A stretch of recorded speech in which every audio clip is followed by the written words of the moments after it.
hymne à la douane. Alors, je ne sais pas si ça fait plaisir aux trafiquants, aux contrebandiers et autres. En tout cas, ça fait plaisir à Donald Trump notamment, et ça fait un peu frémir au contraire dans les capitales du monde entier. Qu'est-ce qu'on va faire, qu'est-ce qu'on fait, etc. Je salue Ludovic Malot. Bonjour Ludovic Malot. Bonjour André, merci pour l'invitation. Vous êtes économiste et entrepreneur, vous avez écrit Le suicide monétaire aux éditions Maya. Alors Ludovic Malot, avant de commencer avec vous et de prendre le temps, évidemment on prendra le temps d'en parler, je vais vous faire écouter deux ou trois choses. Donc, on sait ce qui s'est passé, notamment pour l'Union européenne, droit de douane de 20% augmenté sur les importations en provenance d'Europe, et puis alors réaction en chaîne, réaction à tous les États, réaction d'abord des chefs d'État, notamment d'Emmanuel Macron, qui dit attention, on va pas se laisser faire, on n'est pas naïf, écoutez le président de la République. Simplement, on n'est pas naïf, donc on va se protéger. Mais j'insiste sur l'importance de la réactivité, de bien préparer la réponse filière par filière, d'être unis, et surtout qu'il y ait une solidarité dans chaque filière. Et donc je pense que ce qui est important, et c'est tout le travail qu'il faut faire par filière, que les investissements à venir ou que les investissements annoncés ces dernières semaines, ils soient un temps suspendus tant qu'on n'a pas clarifié les choses avec les États-Unis d'Amérique. Voilà. C'est très clair, Emmanuel Macron, il dit attendez, oui, non, d'accord, mais investisseurs, grands entrepreneurs, attendez, et si vous avez décidé des choses, eh bien, prenez votre temps et n'investissez pas tout de suite. Mais 2 semaines plus tôt, qui était dans le bureau ovale de la Maison-Blanche? Un certain Rodolphe Saadé, le président du plus grand consortium, effectivement, de maritime et autres, CGA, CGM, et propriétaire, je veux dire, entre autres, de BFM TV, de RMC et autres médias. Écoutez ce que disait, donc, il est reçu, Donald Trump est assis, et à debout, presque derrière lui, il y a Rodolphe Saadé, et voici ce que dit le milliardaire franco-libanais. President, yes, indeed, we are CMA CGM, one of the leaders in shipping and logistics around the world. We are very enthusiastic about this big announcement of today. We are investing $20 billion in shipping and logistics. This means the creation of 10,000 new American jobs. We're also looking at investing in shipbuilding of container vessels, and we most probably will be making also announcement in the next coming weeks. And we would like also, Mr. President, to go for more US flag vessels, and we will go from 10 that we operate today to 30 US flag ships. Voilà. C'était Rodolphe Saadé, donc le président de la plus grande compagnie, effectivement, maritime du monde, une des plus grandes compagnies, c'est CGM, donc qui annonce un Donald Trump passible, mais plutôt content, évidemment, qu'il va investir 20 milliards de dollars en Amérique, créer 10 000 emplois en Amérique. Il va d'ailleurs construire des vaisseaux de containers, des transports de containers en Amérique, et puis il va justement construire des bateaux battant pavillon américain. Alors qu'est-ce qui va se passer? Est-ce que Rodolphe Saadé et beaucoup d'autres, d'ailleurs il n'est pas le seul, qui a dit attendez, cher président de la République, vous êtes très gentil, mais nous on va pas arrêter quand même d'investir, et nos plans d'investissement à ce point de vue. Et là ça se compte, on l'a vu, par milliards, par 20 milliards ou plus de dollars. Alors on en est là, et en même temps, on sait que la Hongrie, l'Argentine et plusieurs pays ont décidé, le Vietnam aussi et autres, de décider. Ils sont allés ou voir ou parler avec Trump ou son entourage et dire zéro tarif pour nous, zéro tarif, non, il n'y a pas de problème. Allez, on arrête, on met les tarifs à zéro, le libre-échange dans sa splendeur native et pas de droit de douane. Et Trump dit, alors il faut voir s'il a raison ou pas, s'il exagère ou pas, que 50 pays ont déjà contacté son entourage pour faire des offres. Donc, qu'est-ce qui se passe? Et puis on a parlé de la bourse qui en prend plein le visage, le CAC 40 qui passe qui s'effondre de 6,8%, la bourse de Sydney 4,23%, l'indice DAX s'effondre de 10%, la bourse de Francfort, Taïwan et compagnie. Alors, Ludovic Ballot, vous êtes économiste, vous êtes entrepreneur. On a le tableau aujourd'hui. Bon, ça fait que 2-3 jours, mais apparemment la tempête est là. Mais en même temps, des entrepreneurs, on a parlé de Rodolphe Sadé, on l'a entendu, et puis il y a beaucoup d'autres qui disent ouais, attendez, il faut pas s'exciter. Qu'en pensez-vous? Alors, effectivement, déjà, il faut pas s'étonner que Donald Trump a dégainé. Hein, c'était prévisible. Ouais. Donc, c'était attendu, vous dites. Oui. Mais bien sûr, il Pourquoi? en a parlé pendant sa campagne. Ouais. Il a la volonté de réindustrialiser les États-Unis. Beaucoup d'industries et de secteurs ont été laminés par des importations asiatiques à bas coût. Et donc ça a eu des conséquences dramatiques sur l'industrie aux États-Unis dans différents secteurs. Et je dirais que la situation est identique en Europe, en France et dans d'autres pays européens. Donc je veux dire qu'aujourd'hui il y a rien de surprenant, je dirais. C'est pas une guerre commerciale en tant que telle, mais c'est en fait la fin d'un ordre économique. C'est la fin de la dictature de l'Organisation mondiale du commerce. Ce modèle qui a été développé dans les années 90, notamment par un de nos compatriotes qui s'appelle Pascal Lamy, a activement contribué avec zèle à développer toutes les règles, ou plutôt les non-règles de l'OMC, pour forcer les pays du monde à s'ouvrir aux importations dans tous les sens, sans aucune règle claire et de protection des normes sanitaires, des normes environnementales, des normes animales, etc. Donc aujourd'hui, le problème, ce n'est pas Donald Trump. Le vrai problème, c'est l'Organisation mondiale du commerce, l'OMC, qui est basée ici à Genève, où je suis actuellement. Oui. Cette organisation, c'est la mort de cette organisation finalement. Mais je crois qu'il n'y a pas beaucoup de gens qui ont réalisé l'ampleur de ce qui se passe aujourd'hui. En fait, cette organisation est au cœur et la cause fondamentale de ce qui arrive aujourd'hui.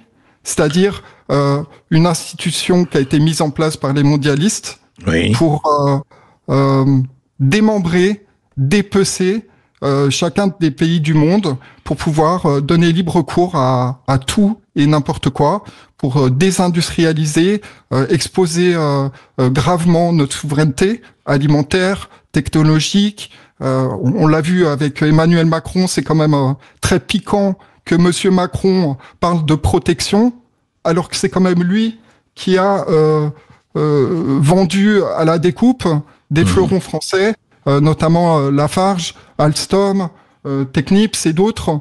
Donc c'est quand même exceptionnel que Monsieur Macron se pose en petite victime et essaye dans une méthode de communication désespérée de trouver une solution à cette attaque frontale. Mais c'est vraiment assez pathétique, je dois dire. Oui, alors Ludovic Ballot, c'est très intéressant ce que vous lui dites. En fait, ce n'est pas une guerre commerciale, c'est un peu la fin d'un mondialisme sans règles ni loi. C'est un peu ça, ce que vous nous dites. Exactement. En fait, la vraie cause du problème, c'est l'OMC. Et ça fait déjà de nombreuses années que je le dénonce. Je l'ai dénoncé aussi dans mon livre « Le suicide monétaire » aux éditions Maya. Maya, absolument. J'explique qu'en fait, l'OMC est le cœur nucléaire de ce qui se passe aujourd'hui. Donc, je répète, le problème aujourd'hui n'est pas Donald Trump, c'est l'OMC, qui a c'est une opération intelligente qui a été montée déjà de longue date et qui a été accentuée dès les années 90 pour démembrer la souveraineté de chaque État en matière commerciale. Et voilà où on en est aujourd'hui. Quel est le résultat des courses? Une désindustrialisation massive de l'Europe. En France, beaucoup d'usines ferment, le chômage qui augmente en permanence, la concurrence déloyale des produits chinois. Je vous donne juste un exemple. Oui. Aujourd'hui, la Chine a encore des droits privilégiés avec la poste universelle pour pouvoir envoyer tout type de produits qui viennent d'AliExpress et d'autres régions. Donc, quasiment envoyer des produits gratuitement par la poste. Donc, la France aujourd'hui est inondée. Attendez, excusez-moi, c'est vraiment intéressant. Ça, je crois que très peu de gens, moi-même, je ne savais. Vous dites que la Chine a des attaches à des avantages extrêmement forts par la poste pour envoyer à très bas prix ces produits dans le monde entier, c'est ça ? Exactement. Vous rêvez pas, André, c'est exactement ce qui se passe et ça n'a jamais été remis en cause. C'est pour ça qu'on est inondé aujourd'hui de produits pas cher, puisqu'en fait, il y a des frais d'expédition qui sont quasi nuls. Vous pouvez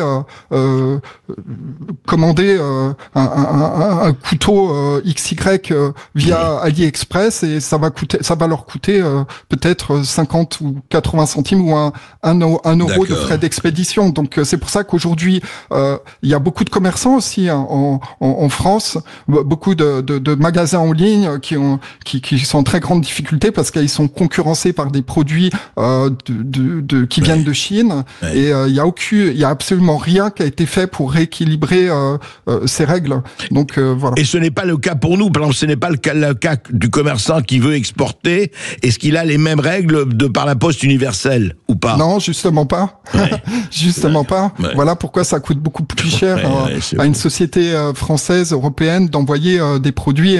Vous voyez les tarifs d'expédition qui sont très élevés. D'ailleurs, vous constaterez que les frais d'expédition ont beaucoup augmenté depuis la libération de la logistique. Donc, vous savez très bien que la Poste française a été dépossédée d'une bonne partie de son activité au profit de sociétés américaines, notamment UPS, FedEx, DHL, qui font de l'envoi rapide et qui ont confisqué le marché qui était de manière originale entre les mains de la Poste française. Donc ça veut dire des coûts très importants pour envoyer des colis aujourd'hui. Même à l'international, si vous voulez envoyer des colis par la Poste, ça coûte la peau de... Ce n'est même plus possible, c'est pour vous dire. Mais alors Ludovic Malot, on va continuer à en parler, mais je voudrais juste vous poser une question là avant la pause, mais on va continuer à parler avec vous. Donc au fond, donc ce que vous dites au fond, c'est une correction qui donc valait pour rééquilibrer quelque chose, parce qu'il s'agissait d'une opération de démembrement des États-nations, de la souveraineté des États, et que ça pouvait continuer encore comme ça si un Trump n'y avait pas apporté le holà. Et on voit très très bien aujourd'hui que même les entrepreneurs français, en tout cas certains, se posent des questions. Et après cette pause, je voudrais vous poser la question, alors c'est à l'entrepreneur et que je parle, c'est qu'au fond, pourquoi donc Donald Trump a fait ça pour l'Amérique évidemment, et comment on peut faire nous en Europe pour essayer d'en sortir pas trop mal de ce qui se passe en ce moment. On se retrouve avec Ludovic Malot juste après cette petite pause. À tout de suite.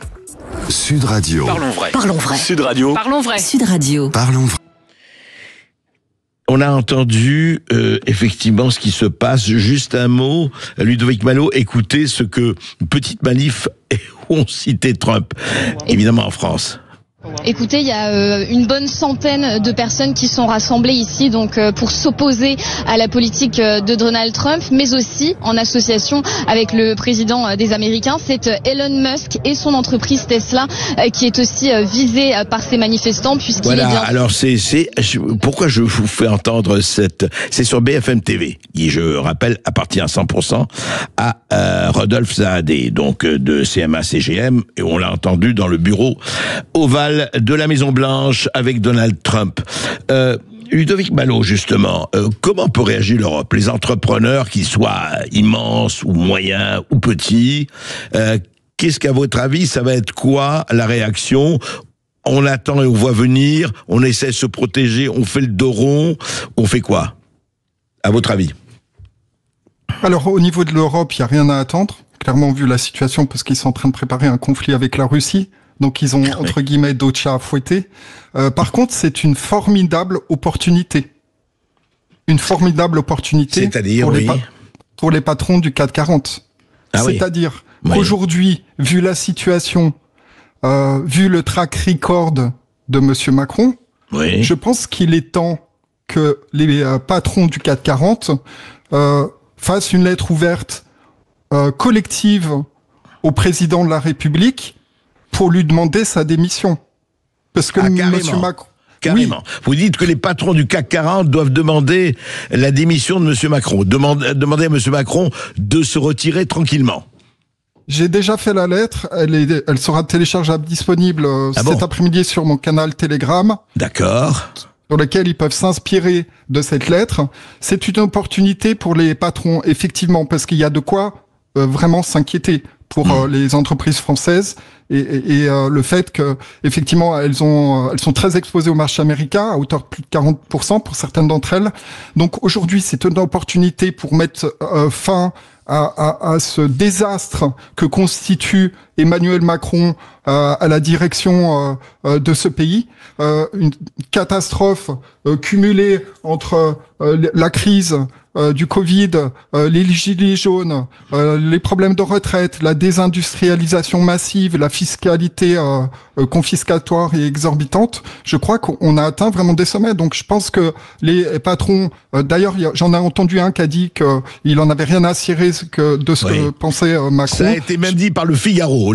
Certains patrons n'en ont rien à cirer de ce que dit le président de la République. Oui. Donc je pense que c'est le très bon moment de faire une lettre collective au chef de l'État et de lui dire que maintenant ça suffit, il doit quitter l'Élysée, il a plus la légitimité, il n'en a jamais eu en réalité, ni légitimité populaire, ni soutien du patronat, son bilan est catastrophique. Je dis bien catastrophique, et il n'a aucune crédibilité à l'international. Et ces déclarations de dire ouvertement que les sociétés françaises devraient suspendre les investissements aux États-Unis est irresponsable. C'est un exercice de communication qui ne conduit nulle part. Et je le dis bien clairement, si les patrons du CAC 40 veulent préserver et protéger leurs affaires, la seule chose à faire, c'est sortir Monsieur Macron de l'Élysée. Il n'y a pas d'autre solution, il n'y aura pas de solution européenne.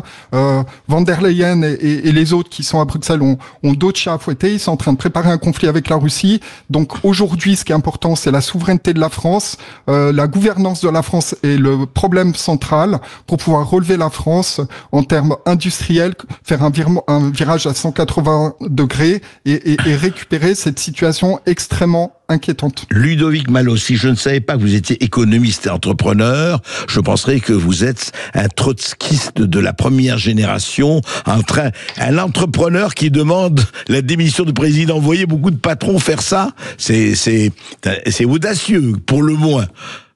Alors oui, peut-être c'est audacieux, mais aujourd'hui il n'y a pas d'autre solution. D'accord ? Ouais. On voit que c'est quelqu'un qui est isolé, qui n'a aucun soutien, il se moque totalement du Parlement, donc il gouverne par décret, il a aucun soutien populaire, il n'a pas le soutien dans le patronat. Ce monsieur doit sortir. Il doit sortir de l'Élysée parce que notre pays est gravement en danger aujourd'hui en matière économique, fiscale, avec une fiscalité qui est exorbitante. Il y a beaucoup de jeunes aussi qui quittent le pays, qui en ont marre de la bureaucratie, de la fiscalité. Donc aujourd'hui, la France est dans une situation dramatique et le meilleur service que pourrait faire Monsieur Macron, c'est de quitter l'Élysée. Il y a des millions de Français qui en ont marre de cette situation et il doit vraiment quitter l'Élysée. Donc les patrons du CAC 40 ont ici une opportunité en or, je dis bien en or, pour exiger la démission de ce président de la République. Ludovic Malot, vous avez